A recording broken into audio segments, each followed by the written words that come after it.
Hi guys, welcome back to the channel. So I'm out in my shed today, no very big shed, so I've not got room to swing a cat. There's also two motorbikes in here, so yeah, there is no room to work in here, as you can see. So my plan is today, I was going to try and run some fuel through this little bike today, the wee cb100. I've not picked up any petrol, and as you know, my van's in the garage getting stuff done to it, so I'm not got any transport. So I think what I'll do is I'll take the petrol tank off anyway. I'll empty it out. That fuel's been in there for quite some time, so I just don't want to run that through the carb. So I'll empty that out, and I'll check the condition inside the tank, make sure it's not too rusty and stuff. I'll pop a battery in, get the key in the ignition, and I'll just check lights and stuff today. I'm not going to put the points and stuff on.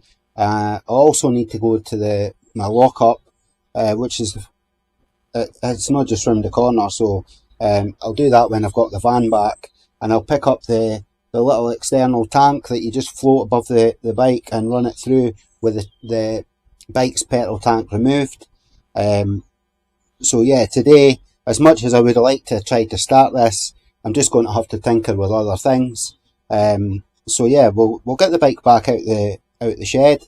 It's not really great weather for it, but the rain's currently off, so whilst it's not dry but not raining, we'll certainly get the tank off, get it emptied, have a wee look at the electrics and everything, put the battery in.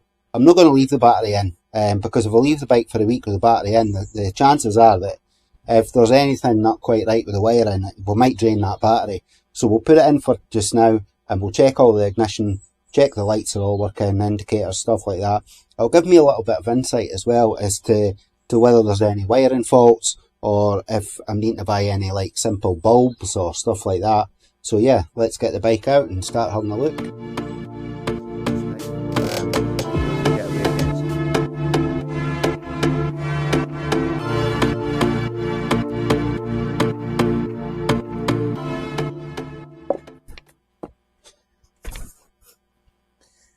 Right, so we've got the seat off for a start. I'm going to have to go and get the tools that I need. So we've got a wee bolt here at the back, and there's just a little retainer rubber there that holds the tank on. Obviously you've got a tap at the side here, and then your wee fuel line. So it looks like the wee fuel line just goes straight into the top of the carb there. Looks like it's fairly easy to remove this tank. So we'll get that removed, and we'll give it a wee empty into a basin. So sometimes, in fact most of the time when I'm doing stuff, what should take you 5 minutes takes you about 20, because in actual fact I lost the key. I've since found it. So I put things into a safe place thinking that I'll not lose it, and then I forget where that safe place is. So just one of my quirks, I suppose. But yeah, well, I've got the tools and that anyway. Found the key while I was getting the tools ready. So we'll get that tank taken off now. I think it's just a 10mm there. Yep. It's not too tight because it's obviously rubber mounted anyway.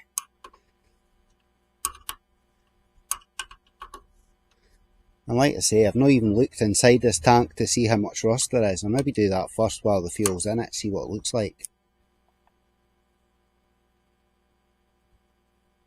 Now that we've got the key, we can certainly open that up and have a wee look inside. Oh my days. Do you know what? I'm pleasantly surprised. I don't know if you can see in there. So the screen on this little camera that I'm using, there we are. The screen goes off, obviously to conserve the battery, so it's hard for me to see what you guys will see. I have to just activate it again. But the inside of that tank looks absolutely beautiful, and I'm kind of wondering whether I really need to empty that to have a look at it, because from what I can see it looks absolutely minted inside there. Could do with a little bit of advice really. Do I get away with using that fuel, or should I empty it anyway and put new fuel in it? I'm not sure. if any of you have got any advice regarding that. I mean, it's not going to cost much to change the fuel in there, but just since I've got fuel there that looks okay, and I've not actually got a tin of fuel yet, you know, the temptation's there just to try and put the points in and run it off that petrol. I'll try and I'll probably resist temptation, because just in case that fuel's off or whatever, if there is any dirt inside the tank, I'm just going to soak it through. So yeah, I think my decision's made. I'll just wait until I can get clean petrol. But anyway, we'll get this tank off, and gives me a chance to look at electrics and the state of the frame and that as well. But from what I can see, the frame looks fairly solid as well. This looks like it's not been kept outdoors at all. It's been kept in sheds and that all its life, because otherwise I've seen other stuff this same age in far poorer condition. So yeah, I mean, I'm not too clued up on what everything is, but I'm going to check all the electrical connections. We've got stuff like, I don't know what this is meant to go to or anything. I've got a broken wire here as well, which I'm not sure about. I do have a manual for this bike though, so I'll maybe get the Haynes manual out, have a wee look at it. This is obviously to the battery. I'm wondering if this is the, yeah, I think that's just the negative to the battery, and this would be the positive. So I'm going to have to put a new spade on this anyway before I check the electrics. I'm not entirely sure what this green one would be. If anybody knows, a wee heads up would be appreciated. Right, let's get this tank off. I'm going to try and balance the camera here. Hopefully it doesn't fall over. I think that just stays on the tank. So let's see. I'm kind of winging it here, guys. Totally winging it. We'll get this out the way anyway. One of the lugs appears to be broken on the side panel there. Don't know if that's repairable, but we've still got two in good condition anyway. It looks to me like somebody's put a little bit of Velcro on the inside just to hold it in place. But where it's been on this is now removed. We might have to get new Velcro for this just to hold it on, because I'm not entirely sure what I would do with that lug. Again, advice would be much appreciated. Like, as much as I've restored bikes before, it's basically take things apart, clean them up, put them back together. I've not had to really deal with damages as such. Right, so anyway, it seems to be good news about the condition of the inside of that tank. That's, if I don't have to clean that tank out and whatnot, that's going to make things so much easier. Right, so that just lifts off there. It's on a couple of lugs at the front that you just slide it off of. But like I say, we need to check. I think that line just comes right off the carb there. It's very, very solid. I'm not sure if that should be like that. If the fuel line should be as hard as it is. I think might need to change that, because it should obviously be a wee bit of flexible rubber, surely. But the rubbers on this have gone like hard plastic. So yeah, another thing that will need to be addressed, certainly. Let's see if I can get that line off from the other side. I might need to go and get a pair of snipey nose pliers just to pull that fuel line off. Maybe a bit of heat. I think I'll maybe have to warm that up. But certainly not going to pull. Right, I'm going to stop the camera just now while I remove the fuel line, because I'm going to have to go and get tools and stuff. Right, so I feel like it's an absolute disaster, guys. This is so hard. I just tried to get, I got a wee pair of pliers on it. And eventually, like you can see, it's just like hard plastic. It's just snapped off there. So I'll have to remove this from the tap, certainly. Not too big a deal. Just get a wee pair of like snips and snip along the edge, and it should just pop off. But has anybody else ever seen these hoses like this? Are they meant to be hard? I mean, as far as I remember, like my last little bike like this definitely was rubber hoses. I don't know why that would be like that. Do they go like that with fuel sitting in them or something? I'm not sure. But anyway, we'll lift this tank off for now. just pop you guys up there. This is quite a full tank of fuel as well.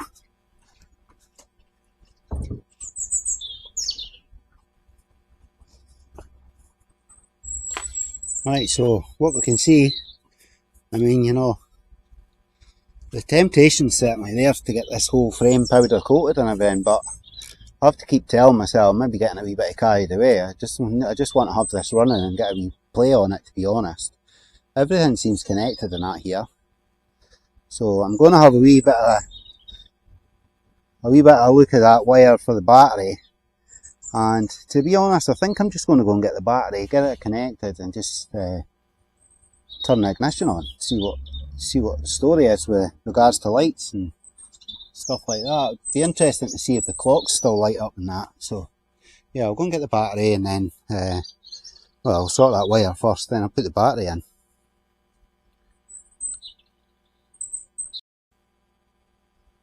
Right guys, so this is the new battery. Know how to get the box yet. Thankfully it looks okay, it looks like the old one. I ordered the wrong one anyway. Right. Oh, that's interesting. Something I didn't know. It appears to have come with a wiring loom, which could be quite useful. It's obviously got an inline fuse in that there as well. Because the way that I've put the bullet connector on that wire there, I didn't have any bullet connector, so I've just sort of wrapped the wire around the old one. It's no pretty, but it's no for permanent use. It's just for basically turning this on today. So we'll get this new battery in.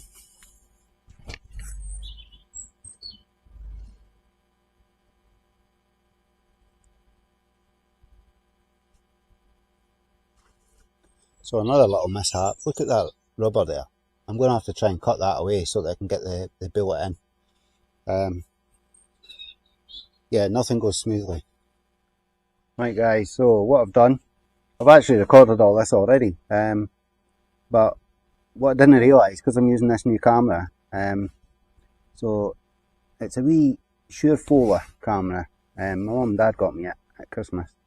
I've not used it very often, but what I didn't realise was when the battery starts to run low on this camera, you lose the connection to the mic. So I had 5 minutes of footage that were just like lip reading quality because I didn't have the mic attached. Right, so anyway, what I've had to do is, I've not got any bullet connector, so I've put the wire in the hole there. I've got the old bullet connector, and I'm basically just popping that in the hole like that, just as a retainer. Obviously it's not getting left like that permanently. This is just so that I can test the electrics, see if any of the lights work, stuff like that. So I kind of know what's going to happen because I've recorded this already, but I'm going to do it anyway. I'll pop that in there, just keep that connected, and then we'll get you up here guys at the business end, the ignition. You turn that on, we'll get a wee green light there. So obviously that's the neutral light, and what I'm going to do is I'm going to pull in the clutch, knock it into gear. Easy said and done. But yeah, knock it into gear like that, light goes out, pop it back into neutral, light comes on. So that's obviously working. Indicators, first time I did the indicators on my muted video, we got one flash and they went off. So definitely something wrong with them. They're needing to have a wee look at. Hopefully it's just I've popped a fuse or something, I'm not sure. But yeah, we'll have a look at them anyway, certainly. We've done a wee test with the headlights and that, so we'll do that. We've got that there is the parking light at the moment, so we'll just change that on the switch here. That is low beam and that is high beam, so headlights working fine. I'll just put it on low beam just now. We'll come round the back of the bike here. The back light, I think, yeah, it's on, but it's not very bright at all. You can just make it out. Obviously none of the indicators are working. That's pretty much all I really wanted to test. I did press the horn, nothing on the horn. There is a wee type click from the diaphragm inside the horn here, so we'll maybe check the connections. You can see the horn here just under the headlight. So we'll maybe have a wee sand down these connections, make sure it's making good contact and that. Maybe nothing wrong with the horn, it's just maybe not getting the current through there. Another thing that I've not got at the moment is my digital multimeter, because unfortunately I keep that under the driver's seat in my van. So yeah, not having the van here is kind of getting in the way of things. But I'll pop this back onto park on the headlight and we'll just turn the ignition off. There we are. Now, I think I said earlier in the video, I'm not going to leave this battery in because I don't want to drain it. And I mean, it's not connected right anyway. I am going to go online, order some bullet connectors. I've still not figured out what this one is. It's got a spade on it, it's not a bullet. And I've got like bullet connectors here. They're various places, so I think if I order some bullet connectors, I'll be able to change some of the connectors anyway. I mean, you can see there, this is obviously a spade connector, yeah, but you can see the corrosion there on the connections. I think everything needs a little bit of a sand up, a little bit of a clean, just to make sure that the contacts are quite good before we go forward with this. It's obviously just an earth to the frame there. Yeah, so I think next thing we're going to do, I'm going to start writing a list of stuff that I need. So obviously we're going to get a new fuel hose, we're going to get bullet connectors, and I think given the mess of some of this harness in here, we're going to get some black tape so that we can maybe tidy some of that up. Everything feels so brittle in that, but given the age, it's no wonder. I don't want to go to the extent of having to rewire this whole bike. Never done that before. I have changed little bits and bobs on bikes, but I'm just so concerned how brittle everything feels. It's like there's no flexibility in any of the cables. They just seem rock solid, and probably that would lead to some difficulties further down the line. But yeah, well, I don't know what's in under here. This is obviously just the connections to the back light, but we're going to have to trace all the indicator wires and that anyway, so that's going to have to come apart as well. The indicators obviously come down through here, but we're going to trace that once I get my digital multimeter so that we can check for continuity and stuff, the basics to begin with. But for now, I think what I'm wanting to do is I'm wanting to get this cover off. You can see how much, like, I don't know what it's called, I think it's oxidization, where it kind of just has this white powdery stuff on it. But I have cleaned this sort of stuff up before. It's fairly easy to clean off. A wee bit of spit and polish. You sort of wet and dry it at first, try and smooth out the metal, and then maybe a bit of Duraglet or Brasso, and it all comes up looking quite tidy. It would mean that this engine would have to come out, because you're wanting to get in and out, in about the nooks and crannies, I should say. Easy for me to say. So we'll get in about all that, get it all tidied up. Somebody's obviously been a bit slapdash with this in the past, because you can see that they've painted the top of the engine and painted this bracket at the same time, which obviously this bolt's been changed since then, but that kind of carry on. I mean, it's going to happen on wee bikes like this, because let's face it, they're originally owned by youngsters, and they can be a bit slapdash. I'm sure we all have been at a younger age. But yeah, let's go and get a screwdriver, get this cover off, and we'll let you see what's inside there.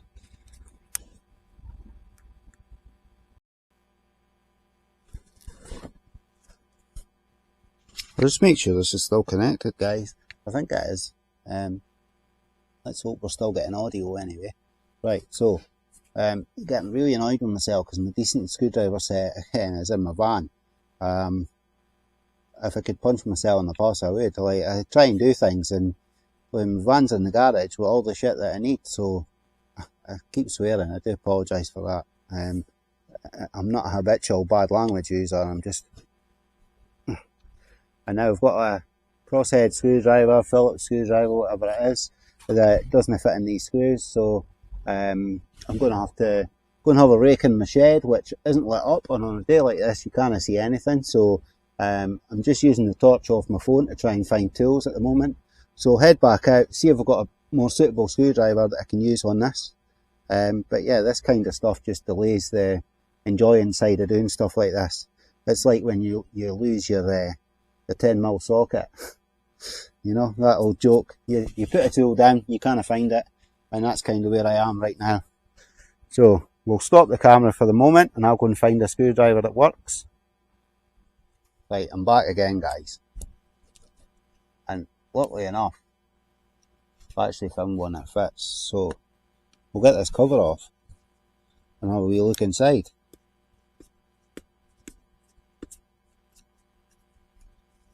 You know, the funny thing is, I've harped on about not having anything because it's all in my van.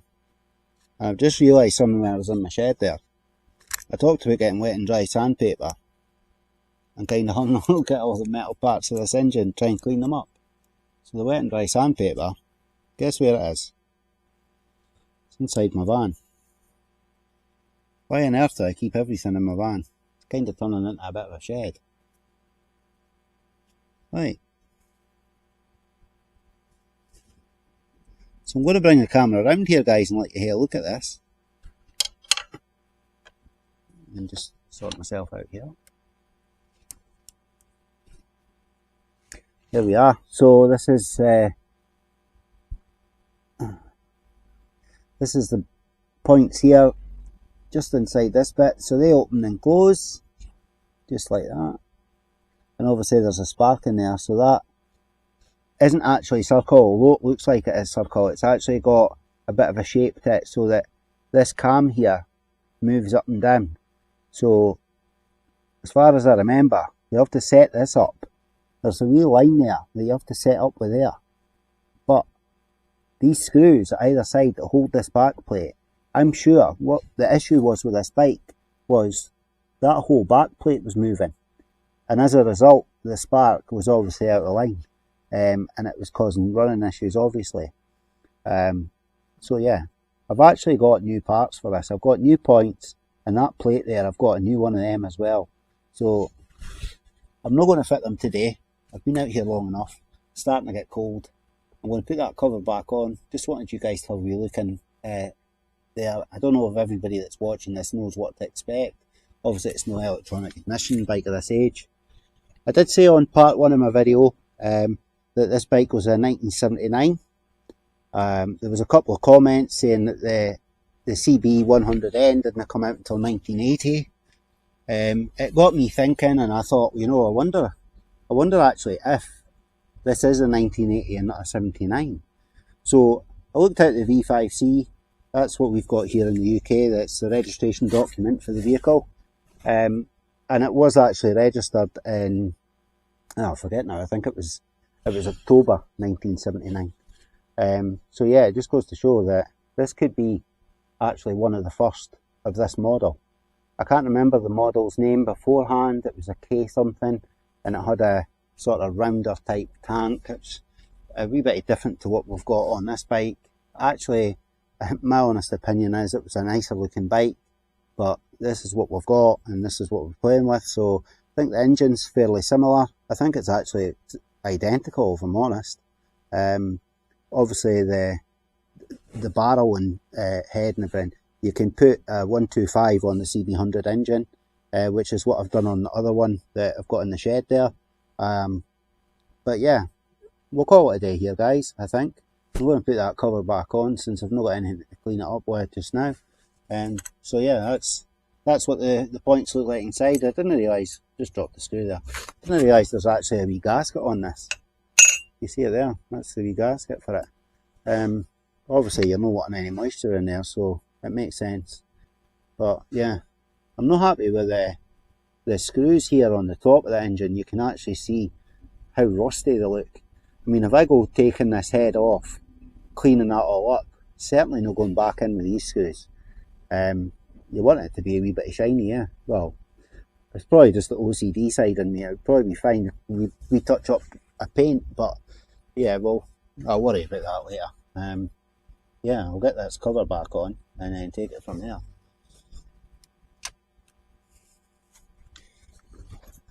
So I've not done much today, guys. It's been just one of these days where, you know, you end up feeling like I want to tinker, but don't know how this gasket goes back on now. Here we are. Right, so yeah, I've not tinkered with much. I would have liked to have been out here all day, but this morning it was absolutely pouring down with rain, and obviously I've not got anywhere I can work. I'm just sitting out here in my back garden, you know, it passes the time.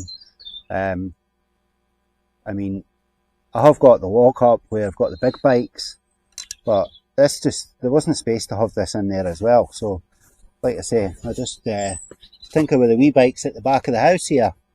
You know, in a previous video, I've actually had, that doesn't seem to be, that's strange. That screw on that cover doesn't seem to be catching there. Give me a minute, guys, I'll get this back off. I think I've maybe just misaligned it slightly. But what was I saying? On a previous video, I've had my nephew's old bike. It's an AJS 125, Cadwell, I think it is. And he had issues with it because what he'd done is he'd taken the spark plug out. So just realised what the issue is here. We've got one screw that's longer than the other, so they obviously go in the opposite way around. That's why that one wasn't catching. I'm talking about two things at once. It's what I do. I've got a habit of doing that. Anyway, back onto the AJS. So he had taken the spark plug out, and he thought he was doing the right thing, put a new spark plug in, and trying to take care of his bike. He was just a young lad, and he accidentally cross-threaded where the spark plug goes in, which obviously it's a head-off job. And you can helicoil them and whatnot, but you know what, it's so much hassle that he actually got hold of a bigger CC kit, bigger barrel, bigger head with new valves and everything on.